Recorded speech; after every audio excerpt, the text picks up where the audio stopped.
आप सबका स्वागत है आपके अपने यूट्यूब चैनल फार्मा एमसीक्यू में। तो देखिए हमने जो सीरीज़ स्टार्ट करी है रेलवे के फार्मासिस्ट एग्ज़ाम के लिए, है ना। तो अभी जो है हम रेलवे का प्रीवियस ईयर का जो क्वेश्चन पेपर है 2019 वाला वो इसमें डिस्कस कर रहे हैं। ओके, तो देखिए ये सीरीज़ जो है आपका रेलवे के लिए तो इम्पोर्टेंट है, साथ में और भी जितने भी आपके गवर्नमेंट फार्मासिस्ट एग्जाम्स होते हैं सभी के लिए काफ़ी ज़्यादा इंपॉर्टेंट रहने वाली है। जैसे आपकी दिल्ली में भी वैकेंसी आई हुई है तो आप उसके लिए भी कोई आप सेपरेट अलग से सीरीज़ नहीं लेके आएंगे, उसके लिए भी आप इस सीरीज़ को ही फॉलो कीजिए। ओके, बाकी और भी जितनी भी आपके स्टेट और सेंट्रल लेवल के फार्मासिस्ट के एग्जाम्स होते हैं तो आप इस सीरीज़ को उन सभी एग्जाम के लिए फॉलो कर सकते हैं। और अभी देखिए मैंने एक है ना 4000+ MCQs की सीरीज़ जो है वो भी अपलोड करी है ना। उसमें जो है आपका डिप्लोमा के सिलेबस के टॉपिक वाइज MCQs आपको उसमें प्रोवाइड करे हैं ना। तो आप उस सीरीज़ टॉपिक वाइज MCQs के लिए आप उस सीरीज़ को फॉलो करना, ठीक है। तो उसमें मैंने मतलब कि 4000+ MCQs की सीरीज़ है, उसमें जो है मैंने अभी 4200 तक MCQs डिस्कस कर लिया ना। तो लगभग वो 5000 क्वेश्चन की ही सीरीज़ हो जाएगी, ठीक है। तो आप उसको फॉलो कर लेना, उसको भी मतलब काफ़ी अच्छे अच्छे इंपॉर्टेंट क्वेश्चंस मैंने उसमें डिस्कस करे हुए हैं। ओके, हाँ, तो इसको जो है 50 तक क्वेश्चंस हमने डिस्कस कर लिए थे। और एक और बात, जो मेरी वेबसाइट है pharmamcq.in, है ना, pharmamcq.in, ठीक है। यहाँ पर आप विजिट करना। जो अभी मैंने 2 कोर्स स्टार्ट करे हुए हैं, एक तो उड़ीसा के लिए कोर्स स्टार्ट करा हुआ है और एक DS+B के लिए कोर्स स्टार्ट करा हुआ है। ओके, तो इसमें साथ में जो ये 5000 क्वेश्चन मैंने आपको बताया तो उनकी PDF अगर आपको चाहिए तो DS+B का कोर्स है, उसमें उसकी PDF मैं आपको कोर्स के साथ ही प्रोवाइड करा दूंगी, ठीक है। तो अगर आपको वो PDF भी लेनी है सिर्फ क्वेश्चन की तो भी देखिए आप इस कोर्स को ज्वाइन कर लेना। बहुत ज़्यादा इसमें आपको पे नहीं करना, बहुत ज़्यादा फीस रखी नहीं हुई, ठीक है। तो PDF के लिए आप क्योंकि बहुत से बच्चों के कमेंट्स आते हैं मैम PDF कैसे प्राप्त करें, PDF कैसे ले सकते हैं हम फार्मा MCQ की, तो आप PDF के लिए आपका सोल्यूशन बना दिया है। तो आप इस वाला जो दिल्ली वाला कोर्स है उसमें जाएंगे, ज्वाइन होंगे, जिसमें क्लासेस 1 तारीख से स्टार्ट होंगी, 1 अप्रैल से। लेकिन अगर जैसे ही आप जो ज्वाइन होते हैं आपको ID पासवर्ड मिल जाएगा। तो ये क्वेश्चन की PDF जो है मैंने 5000 क्वेश्चन है ना, उसमें से 2500 क्वेश्चन की PDF तो अभी अपलोड कर दी है। तो आप कोर्स में जाएंगे तो आपको वो PDF मिल जाएगी क्वेश्चंस की, आप लोग देख लेना। ओके, तो देखिए हम जो है हमारे क्वेश्चन स्टार्ट करते हैं। ओके, और स्टार्ट करने से पहले अगर आप चैनल पर नए हैं, आपने चैनल सब्सक्राइब नहीं किया है, चैनल को प्लीज़ सब्सक्राइब कीजिएगा, वीडियो को लाइक करना, शेयर करना, कमेंट करना, बेल आइकन को प्रेस करना ताकि जो आने वाले वीडियोज़ होते हैं उनका नोटिफिकेशन आप लोगों को मिल सके। देखिए क्वेश्चन है, in HPLC while supplying mobile phase by mechanical pump which device is required to smooth out the pulses, ठीक है। HPLC के ऊपर क्वेश्चन दिया हुआ है ये। तो इंजेक्शन, गोस, टेम्परेचर या डैम्पिंग, तो इसका आंसर क्या हो जाएगा आपका ऑप्शन डी हो जाएगा, डैम्पिंग। ओके, नेक्स्ट क्वेश्चन है spreading coefficient is a factor to be considered in the preparation of lotions, elixirs, ointments, solutions. तो ये स्प्रेडिंग कोफिशिएंट जो is a factor to be consider किसकी प्रेपरेशंस में consider किया जाता है, लोशंस के लिए होता है ये। ओके, नेक्स्ट है sigma minus method is use to determine. तो सिग्मा माइनस मेथड किसको डिटरमाइन करने के लिए यूज़ करेंगे भाई, मेटाबॉलिक रेट कांस्टेंट को, एब्जॉर्प्शन रेट कांस्टेंट को, एक्सक्रीशन रेट कांस्टेंट को, या एलिमिनेशन रेट कांस्टेंट। तो ये एलिमिनेशन रेट कांस्टेंट को डिटरमाइन करने के लिए यूज़ किया जाएगा। नेक्स्ट देखिए आपका हेटेरोसाइक्लिक कंपाउंड्स क्या होते हैं। देखिए आप जब ऑर्गेनिक कंपाउंड्स पढ़ते हैं कि भाई ऑर्गेनिक कंपाउंड्स है ना, तो ऑर्गेनिक कंपाउंड्स जो होते हैं ये एक तो आपके ओपन चेन कंपाउंड्स होते हैं। क्या होते हैं ओपन चेन कंपाउंड्स, जिन्हें हम एसाइक्लिक कंपाउंड्स भी कहते हैं। क्या बोलते हैं, एसाइक्लिक या एलिफेटिक कंपाउंड्स भी कहते हैं, है ना, एसाइक्लिक या एलिफेटिक कंपाउंड्स। ये तो ओपन चेन की बात होगी। फिर आपके क्लोज्ड चेन कंपाउंड्स होते हैं, क्लोज्ड चेन कंपाउंड्स होते हैं। ओपन चेन कंपाउंड जैसे ओपन चेन में जैसे आपका CH3, CH2, CH2, CH3, ये आपका 4 कार्बन वाला ब्यूटेन हो गया, है ना। तो ये क्या है, ओपन चेन है। ए साइक्लिक भी बोल सकते हो इसको, ओपन चेन, ए साइक्लिक या एलिफेटिक कंपाउंड। ये आपके ओपन चेन कंपाउंड की कहानी हो गई। क्लोज्ड चेन कंपाउंड्स जो होते हैं क्लोज्ड, मतलब कि वो क्लोज्ड हैं, क्लोज्ड चेन कंपाउंड्स हैं। तो क्लोज्ड चेन कंपाउंड्स जो होते हैं इनको आप साइक्लिक भी बोल सकते हो। क्या बोल सकते हो, साइक्लिक कंपाउंड्स भी बोल सकते हो क्लोज्ड चेन कंपाउंड्स को। अब आपके क्लोज्ड चेन कंपाउंड्स होते हैं ना, उसमें एक तो आपके होते हैं होमोसाइक्लिक कंपाउंड्स। क्या होते हैं, होमोसाइक्लिक, और एक होता है हेटेरोसाइक्लिक। क्या होता है, होमोसाइक्लिक और हेटेरोसाइक्लिक कंपाउंड्स होते हैं। किसमें क्लोज्ड चेन कंपाउंड्स जो हैं ये तो होमोसाइक्लिक होंगे और कि हेटेरोसाइक्लिक होंगे। होमोसाइक्लिक जिसमें सिर्फ कार्बन एटम प्रेजेंट होंगे, है ना। होमोसाइक्लिक मतलब कि जिसमें कार्बन जो रिंग होती है ना उसमें सिर्फ कार्बन एटम प्रेजेंट है, वो होमोसाइक्लिक कंपाउंड्स होते हैं। होमोसाइक्लिक में सिर्फ कार्बन एटम प्रेजेंट है। अब होमोसाइक्लिक में आपके एरोमेटिक भी हो सकता है जिसमें बेंजीन रिंग प्रेजेंट होगी, और एसाइक्लिक कंपाउंड्स भी होते हैं। मतलब एसाइक्लिक एलिसाइक्लिक बोलते हैं उनको, एलिसाइक्लिक बोलेंगे, ठीक है। एरोमेटिक और एलिसाइक्लिक हो जाते हैं आपके होमोसाइक्लिक में। तो ये होमोसाइक्लिक की कहानी होगी जिसमें कि जो है सिर्फ कार्बन एटम प्रेजेंट होंगे रिंग में, कोई दूसरा एटम प्रेजेंट नहीं हो सकता। अब हेटेरोसाइक्लिक कंपाउंड्स जो होते हैं ना, हेटेरोसाइक्लिक, ये देखिए ऐसे साइक्लिक कंपाउंड्स है, साइक्लिक कंपाउंड्स में आ रहा है ऐसे साइक्लिक कंपाउंड्स है जिनकी रिंग में कार्बन के अलावा दूसरा हेटेरो एटम प्रेजेंट होता है। जैसे कार्बन तो प्रेजेंट है ही, साथ में मतलब नाइट्रोजन हो सकता है, सल्फर हो सकता है, ऑक्सीजन हो सकता है, मतलब हेटेरो एटम प्रेजेंट होते हैं, है ना। तो ये हेटेरोसाइक्लिक कंपाउंड्स ऐसे साइक्लिक कंपाउंड्स होते हैं, है ना। आ तो cyclic closed chain compound cyclic compounds ही पढ़ रहे हो, उनमें आपके होमोसाइक्लिक हेटेरोसाइक्लिक आए। तो हेटेरोसाइक्लिक कंपाउंड ऐसे साइक्लिक कंपाउंड्स होते हैं जिनकी रिंग में कार्बन के अलावा दूसरा हेटेरो एटम प्रेजेंट होता है। हेटेरो एटम मतलब नाइट्रोजन हो गया, सल्फर हो गया, ऑक्सीजन हो गया। तो मेरे हिसाब से आपको समझ आ रहा है ना। तो आपसे हेटेरोसाइक्लिक कंपाउंड्स का पूछा है, तो हेटेरोसाइक्लिक कंपाउंड क्या होंगे, साइक्लिक कंपाउंड्स होंगे। अभी ऑप्शंस देखिए, alicyclic compounds, cyclic compounds, open chain compounds. तो आपके जैसे ओपन चेन कंपाउंड्स मैंने आपको स्टार्टिंग में बताया, इनको तो एसाइक्लिक भी बोल दोगे आप, या फिर एलिफैटिक कंपाउंड्स भी बोल सकते हो, है ना। एलिफैटिक कंपाउंड्स तो हेटेरोसाइक्लिक तो होते ही नहीं, तो ऑप्शन काट दो। नॉन साइक्लिक तो ये भी नहीं होगा। साइक्लिक कंपाउंड्स है या फिर एलिसाइक्लिक, एलिसाइक्लिक तो होमोसाइक्लिक का पार्ट था, है ना। होमोसाइक्लिक देखे थे ना हमने, होमोसाइक्लिक कंपाउंड जिसमें सिर्फ कार्बन एटम होता है, तो उसमें एरोमेटिक कंपाउंड्स थे और दूसरे एलिसाइक्लिक थे। तो ये तो आपके एलिसाइक्लिक तो किस में आते हैं, होमोसाइक्लिक जो है उसमें आते हैं। ओके, तो हेटेरोसाइक्लिक कंपाउंड्स क्या है, साइक्लिक आपके क्या होती है, ये साइक्लिक कंपाउंड्स होते हैं जिसमें आपका कार्बन के अलावा दूसरे हेटेरो एटम प्रेजेंट होते हैं। तो मेरे हिसाब से आपको क्वेश्चन समझ आ गया होगा, ऑप्शन बी क्लियर है ना।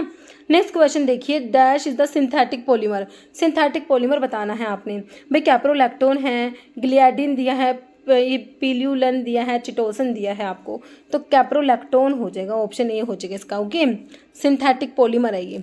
Next, erection of rat tail is observe by.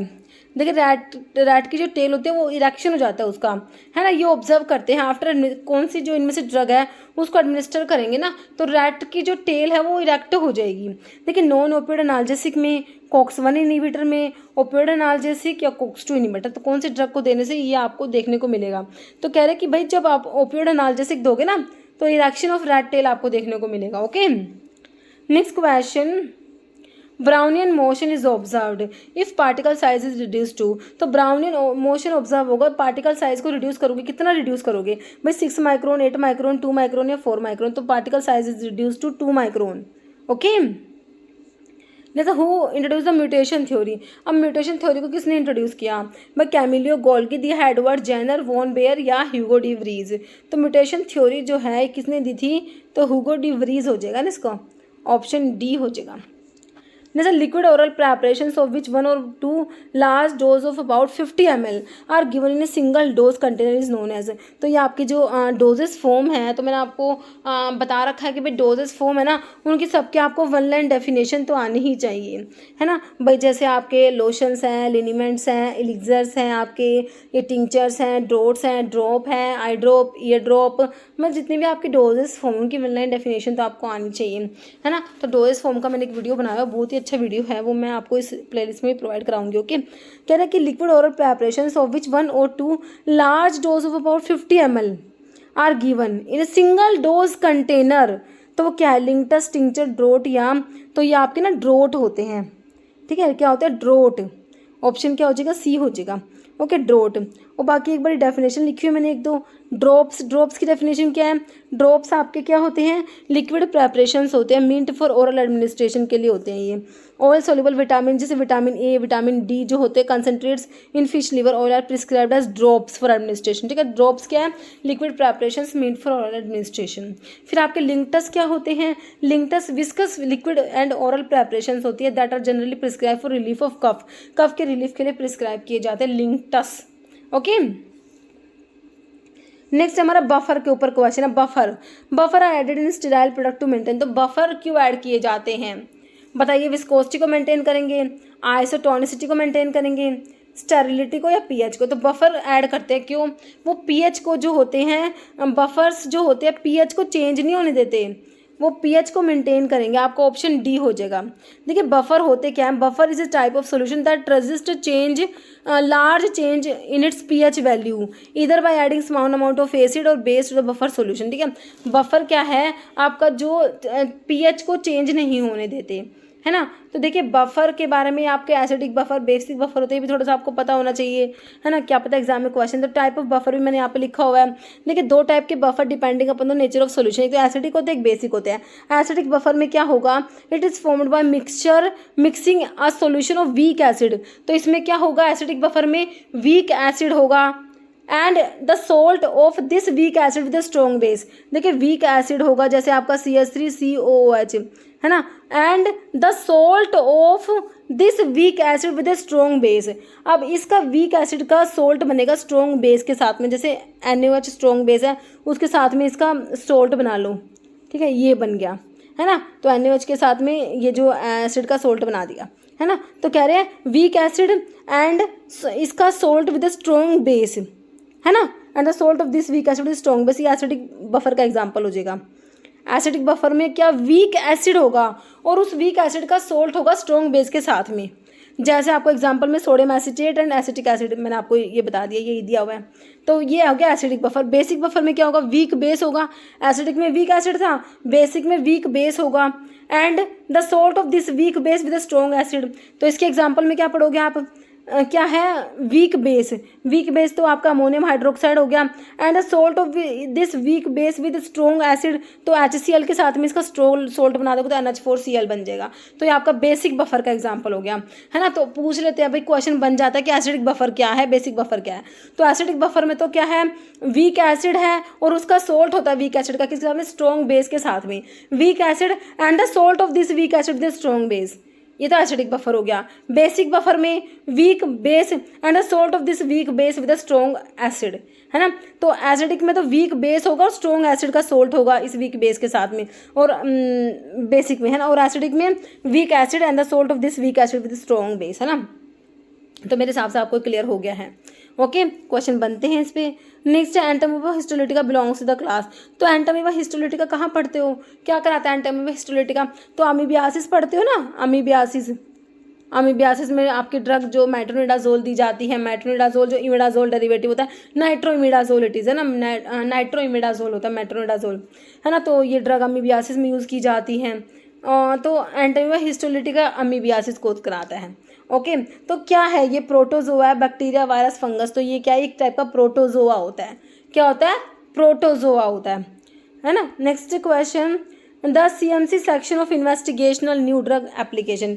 देखिए investigational new drug application, CMC section of investigational new drug application should be bound in a black press border binder, red polyethylene binder, green press border binder या orange press border binder. तो ये answer हो जाएगा green press border binder. देखिए इस type के question बने हुए हैं आपके, देखिए ये प्रीवियस पेपर है, क्वेश्चन आए हुए हैं इस टाइप के। तो अब जो आप क्या एक्सपेक्ट करोगे, आपका जो पेपर होगा उसमें भी इस टाइप के क्वेश्चन मिलेंगे आपको। ओके, जैसे indicate the problem in the dose form when camphor and menthol are added together. Camphor और मेंथोल को जब ऐड करते हो तो क्या प्रॉब्लम देखने को मिलेगी? Effervescent, deliquescence, hygroscopic, eutectic. जो कैम्फर और मेंथोल को साथ में ऐड करोगे ना तो यूटेक्टिक मिक्सचर बन जाता है। क्या बनता है? यूटेक्टिक मिक्सचर बन जाता है। ऑप्शन डी हो जाएगा। ओके, देखिए कह रहे हैं one certain low melting point solids को मिक्स करते हैं साथ में, ये लिक्विड और solid mass known as eutectic mixture बनता है। कोई भी कह रहे लो मेल्टिंग पॉइंट के सॉलिड्स को मिक्स करेंगे ना तो कह रहे एक सॉलिड मास बनता है जिसे यूटेक्टिक मिक्सचर कहते हैं। कह रहे this occur due to lowering of the melting point of the mixture to below room temperature. कह रहे ये होता यूँ है कि जो मिक्सचर का मेल्टिंग पॉइंट होता है वो रूम टेम्परेचर से बिलो हो जाता है। The medication showing this type of behaviour, जो यूटेक्टिक मिक्सचर शो करती हैं वो मेडिकेशंस में आपका कैम्फर, मेंथोल जो आपको ऑप्शन में दिया होता है, थाइमोल, फिनोल, क्लोराहाइड्रेट, एस्पिरिन, ये सारे इसी में आते हैं जो यूटेक्टिक मिक्सचर बनाएंगे।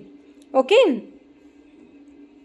बाकी टर्म लिखी हुई थी हाइग्रोस्कोपिक, एफरवेसेंट और डाइलिक्वेसेंट। इसका मतलब समझ लो, हाइग्रोस्कोपिक का मतलब क्या होता है, जो अब्जॉर्ब करेगा मॉइस्चर फ्रॉम द, ऐसे सब्सटेंस जो मॉइस्चर अब्जॉर्ब करेंगे एटमॉस्फेयर से, वो हाइग्रोस्कोपिक सब्सटेंस होंगी। हाइग्रोस्कोपिक जो मॉइस्चर को अब्जॉर्ब कर लेंगे, है ना, वो हाइग्रोस्कोपिक हो गए। पर ऐसे सब्सटेंस जो इतना मॉइस्चर अब्जॉर्ब कर लेंगे कि सॉल्यूशन फॉर्म में चले जाएंगे, मतलब मॉइस्चर तो अब्जॉर्ब करा पर इतना अब्जॉर्ब कर ले कि वो लिक्विफाई हो गए, मतलब कि सॉल्यूशन फॉर्म में चले गए।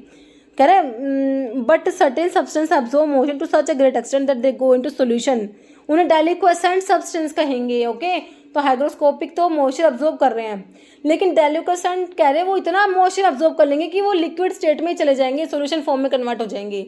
समझ आया। और एक होते हैं इफ्लोरेसेंट सब्सटेंस, ये कह रहे हैं कुछ crystalline substance liberate water of crystallization wholly और part and exposure to humid atmosphere और ड्यूरिंग ट्राइचुरेशन बिकम वेट और लिक्विफाई। ओके, तो ये कुछ क्रिस्टलाइन सब्सटेंस जो है वाटर ऑफ क्रिस्टलाइन को लिबरेट करेंगे, वेट हो जाएंगे। तो ये होते हैं, इसमें एग्जाम्पल में सिट्रिक एसिड और फेरस सल्फेट आता है। Okay, include caffeine, citric acid और ferrous sulphate. Okay, next question देखिए, estimation of serum creatinine is considered to be a more reliable indicator for the evaluation of, ठीक है, कह रहे estimation of serum creatinine is considered to be more reliable indicator for the evaluation of, किसकी evaluation के लिए आई है, liver function, kidney function, lung function, gastric function, तो किडनी फंक्शन हो जाएगा, है ना, option B. Next, as per the changes made in the Hatch Waxman act how many month stay will be permitted in case of those patent listed in the Orange Book, 40 month, 10 month, 20 month, 30 month, तो 30 month हो जाएगा। Next, drug which are having, जिनकी solubility क्या होती है, high होती है। Okay, and low permeability, solubility तो हाई है, परमेबिलिटी लो है, तो वो कौन से टाइप में आएंगे, क्लास 4, क्लास 1, क्लास 3 या क्लास 2, तो वो आते हैं आपके क्लास 3 ड्रग्स में आते हैं। देखिए क्लास 1 जो है इसमें high solubility, high permeability, class 4 में दोनों लो, सोल्यूबिलिटी लो, परमेबिलिटी लो, क्लास 4 में, तो ये दो याद, पहले में दोनों हाई, लास्ट में दोनों लो। अब ये जो बीच के दो बचे, क्लास 2 और क्लास 3, क्लास 2 में सोल्यूबिलिटी लो, लो सोल्यूबिलिटी, हाई परमेबिलिटी, और क्लास 3 में हाई सोल्यूबिलिटी, लो परमेबिलिटी। तो ये याद रखना है, बायोफार्मास्यूटिकल क्लासिफिकेशन का क्वेश्चन है, ये बहुत बार बनता है एग्जाम में, ठीक है, इसका ऑप्शन सी हो जाएगा। देखिए बायोफार्मास्यूटिकल क्लासिफिकेशन, देखिए क्लास 1 में हाई सोल्यूबिलिटी, हाई परमेबिलिटी, इसके एग्जांपल्स में प्रोप्रेनोलोल और मीटोप्रोलोल आते हैं। क्लास 2 में सोल्यूबिलिटी कम होती है, परमेबिलिटी हाई होती है, कीटोप्रोफेन और कार्बामाजिपिन आंसर है, इसका ऑप्शन है, मतलब कि एग्जाम्पल है। क्लास 3 में सोल्यूबिलिटी हाई, परमेबिलिटी लो, रेंटेडिन, एटेनोलोल एग्जाम्पल हो जाएंगे। क्लास 4 में दोनों लो, solubility as well as permeability, example are hydrochlorothiazides and furosemide. Clear? Next question, enamel is a constituent of the, enamel किसका constituent है भाई, हेयर का है, टीथ का है, नेल का है, बोन्स का, तो enamel जो होता है ना टीथ का constituent होता है enamel, है ना, ऑप्शन बी। नेक्स्ट है positive adsorption lead to decrease in, तो पॉजिटिव एड्जॉर्प्शन जो होगा उससे क्या डिक्रीज होगा भाई, particle size, surface tension, velocity या ग्लोबुलिन साइज, तो सरफेस टेंशन जो होता है वो डिक्रीज हो जाता है पॉजिटिव एड्जॉर्प्शन से। जैसे astrocytes are present in, astrocytes कहाँ प्रेजेंट है भाई, ब्लड सेरिब्रोस्पाइनल फ्लूइड बैरियर में, ब्लड प्लेसेंटल बैरियर में, ब्लड ब्रेन बैरियर में, सेल मेम्ब्रेन बैरियर, तो एस्ट्रोसाइट्स कहाँ प्रेजेंट होती है, एस्ट्रोसाइट्स, तो ये ट्रिपल बी जो ब्लड ब्रेन बैरियर जो होता है वहाँ प्रेजेंट होती है ना, ऑप्शन सी राइट हो जाएगा। जैसे according to drug and cosmetic 1940 and rules 1945 insulin preparations should be stored at a temperature, तो इंसुलिन की प्रेपरेशंस को स्टोर करने के लिए टेम्परेचर पूछा है 9 to 25 degree Celsius, below 1 degree Celsius, 2 to 8 degree Celsius, about 25 degree Celsius, तो insulin preparations को स्टोर करने के लिए टेम्परेचर आपका 2 to 8 डिग्री सेल्सियस होना चाहिए, है ना, ऑप्शन सी हो जाएगा। ठीक है, तो ये एक पेपर हो गया 2019 का जिसमें 70 क्वेश्चन थे हमारे जनरल मतलब कि फार्मेसी के, है ना, बाकी 30 क्वेश्चन जनरल थे। ठीक है, तो फार्मेसी के क्वेश्चन हमने देख लिए 70, तो ये एक पेपर हो गया, एक और पेपर है 2019 वाला, है ना, तो नेक्स्ट वीडियो उसके ऊपर लेके आऊँगी। ओके, तो अगर आपको मैंने आपको स्टार्टिंग में बताया था आपको PDF अगर ऑब्टेन करना है तो आपको जो है मेरी वेबसाइट जो pharma-mcq.in पे जाएंगे तो 2 कोर्सेज चल रहे हैं, तो आपको आप वो ज्वाइन कर सकते हैं। उड़ीसा वाला कोर्स है और एक आपका दिल्ली वाला कोर्स चल है, जो आप इनमें ज्वाइन हो सकते हैं अगर आपको PDF चाहिए pharma-mcq की। ओके, तो अभी देखिए क्वेश्चन है हमारा जिसका आंसर आप लोग कमेंट बॉक्स में हमेशा की तरह देते हैं। Enamel is a constituent of hair, teeth, nail या बोन्स। ओके, तो इसका आंसर जो है आप लोगों ने कमेंट बॉक्स में देना है। इस वीडियो में इतना ही। अगर आपको वीडियो अच्छी लगी तो लाइक करना, शेयर करना, चैनल पर नए हैं तो मेरे आप लोगों से रिक्वेस्ट है कि चैनल को प्लीज़ सब्सक्राइब जरूर करना। Okay, thank you.